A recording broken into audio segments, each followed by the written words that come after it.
एक बूढ़े भिखारी की अनोखी कहानी। हर दिन एक भिखारी दरवाजे के पास आकर भीख मांगता था और घर का मालिक हमेशा घर के बाहर आते ही उसे देखकर फिर जाया करता। कई बार उसके लिए गालियां भी बकता। वह कहता, तू जिंदा ही क्यों है? पूरी जिंदगी ऐसे ही भीख मांगेगा क्या?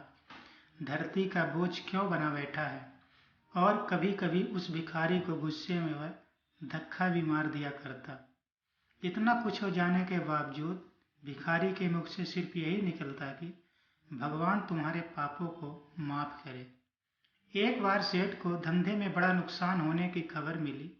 सेठ बहुत परेशान था कि तभी उसके दरवाजे पर वही भिखारी आया।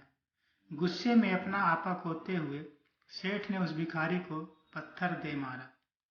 पत्थर लगने के कारण भिखारी का सर फूट गया और उसके सर से खून बहने लगा।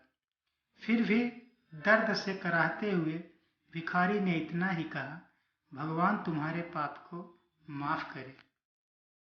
भिखारी वहां से चला गया। सेठ सोच में पड़ गया। भिखारी को पत्थर मारा, फिर भी उसने सिर्फ प्रार्थना की। सेठ का गुस्सा शांत हुआ।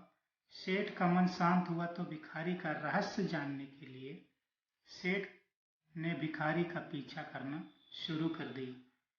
भिखारी जहां जहां जाता, सेठ उसके पीछे जाता। सेठ ने देखा कि कोई उसको खाना देता, कोई उसको मारता, कोई अपमानित करता तो कोई गाली देता। लोग भिखारी के साथ चाहे जैसा व्यवहार करते, लेकिन भिखारी सबके लिए एक ही प्रार्थना करता, भगवान तुम्हारे पाप माफ करे। अब रात होने को आई थी। भिखारी अपने घर जाने के लिए लौटा। वो अपने घर पहुंच गया, लेकिन सेठ अब भी उसका पीछा कर ही रहा था। एक पुरानी टूटी हुई खटिया पर एक बूढ़ी औरत लेटी हुई थी। काफी कमजोर और बीमार लग रही थी। वह भिखारी की पत्नी थी। अपने पति को वापस आता देख वह खाट से उठ खड़ी हुई। पत्नी ने अपने पति के भीख वाले कटोरे में देखा। उसने सिर्फ आधी बासी रोटी थी। उसे देखकर वह बोली, आज बस इतना ही मिला? और हाँ, आपके सिर में खून निकल रहा है, ये चोट कैसे लगी? बूढ़ा भिखारी बोला, आज बस इतना ही मिला, किसी ने कुछ नहीं दिया। सब ने गालियां दी और एक सेठ ने तो पत्थर भी फेंके, इसीलिए मेरा सर फट गया। एक गहरी ठंडी सांस लेकर बूढ़ा भिखारी फिर से बोला, यह मेरे ही पापों का फल है। तुम्हें याद है, कुछ सालों पहले हम कितने अमीर थे? क्या कुछ नहीं था हमारे पास। हमारे पास हर चीज जरूरत से ज्यादा थी, लेकिन हमने कभी दान नहीं किया और उससे भी बुरा हमने उस अंधे भिखारी के साथ किया जो हमारे द्वार पर भीख मांगने आया करता था। बूढ़ी पत्नी की आंखों में आंसू आ गए। वह बोली, हाँ, हम उस बेचारे अंधे के साथ बहुत बुरा करते थे, उसका अपमान करते थे, उसे खाने के लिए रोटी की जगह कागज दिया करते, उसका मजाक उड़ाया करते और कभी कभी मारा भी करते। मैंने कभी उसको रास्ता नहीं दिखाए। एक बार मैंने उसके मुख पर मिट्टी भी फेंकी थी और वह हमेशा दुखी होकर यही कहता कि भगवान तुम्हें तुम्हारे किए की सजा देगा। भगवान तुम्हारे पापों की सजा जरूर देगा।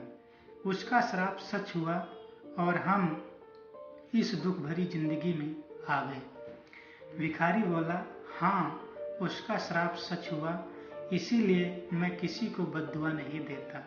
चाहे कोई भी मेरे साथ कैसा भी बर्ताव करे, मैं हमेशा उसके लिए प्रार्थना करता हूँ। मैं नहीं चाहता कि कोई भी हमारे जैसे जिंदगी का अनुभव करे, किसी को भी हमारे जैसे दुखों का सामना करना न पड़े।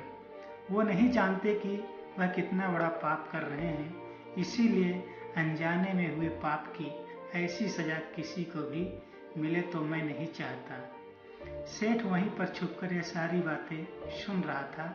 अब उसे सब कुछ समझ में आ गया था। भिखारी और उसकी पत्नी ने वह आधी रोटी मिल बांट कर खाए और भगवान को धन्यवाद बोलकर सो गए।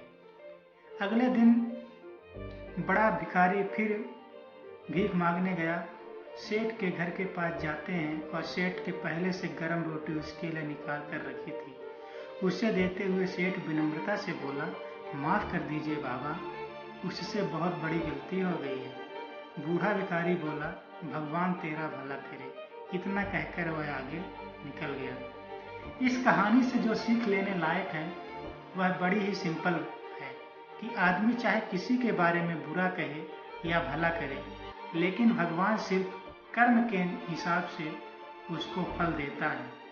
क्या हुआ अगर भगवान नहीं दिखता है, लेकिन यह बात बिल्कुल सच है कि उसके खाते में सब का हिसाब बहुत बहुत पक्का होता है। इसीलिए जब किसी के लिए कुछ भी करो तो अच्छा ही करो। ऐसे ही लेटेस्ट कहानी पाने के लिए हमारे चैनल को सब्सक्राइब करें और वीडियो को लाइक करें। धन्यवाद।